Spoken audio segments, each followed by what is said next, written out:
Mga ka-showbiz, viral ang hirit ng TV host na si Vice Ganda nang tanungin siya ni Ann Curtis kung ano ang mas nakakatawang pakinggan sa mga salitang sitsiritsit, batutin at hali-hali-hoy. Anong mas nakakatawang pakinggan, sitsiritsit, batutin or hali-hali-hoy? Tanong ni Ann kay Baby Argus. Hali-hali-hoy po, sagot ni Baby Argus. Tinanong naman ni Vice si Ann, ikaw anong pipiliin mo? Say ni Ann, ako sitsiritsit, ikaw ano mas nakakatawang pakinggan? Tugon naman ni Vice, no comment na lang ako, baka bawal na naman yan.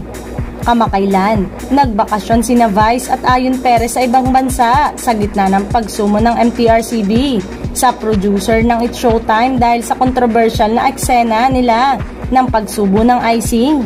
Samantalang tila suportado ng publiko si Vice Ganda sa kinaharap nitong issue dahil imbis mabawasan ay nadagdagan pa ang bilang ng mga followers niya sa Twitter. Pumalo na sa 15 million ang followers ni Vice.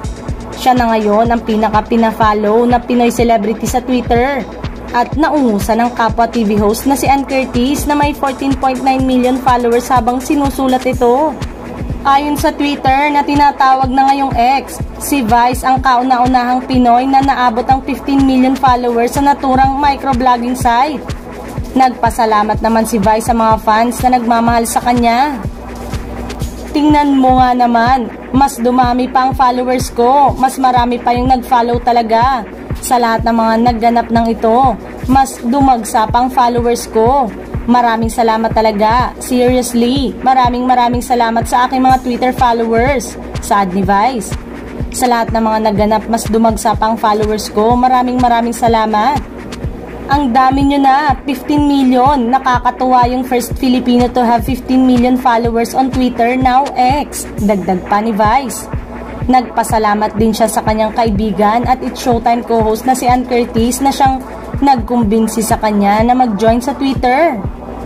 Kasi dati, hindi pa masyadong malala ang social media, ay Facebook queen na ako. Ako yung first Filipino naman to reach 1 million followers sa Facebook. Tapos si Ann, nagti-Twitter siya, sabi niya mag-Twitter ka. Sabi ko ayoko, pang social lang yan, tsaka masyadong nakaka-artista. Tapos ngayon meron na tayong 15 million. Maraming salamat. Napakarami dyan ang madlang na nakatutok sa Showtime araw-araw. Nagsimulang mag-Twitter o X si Vice noong September 2010 at kasalukuyang nasa 15 million followers.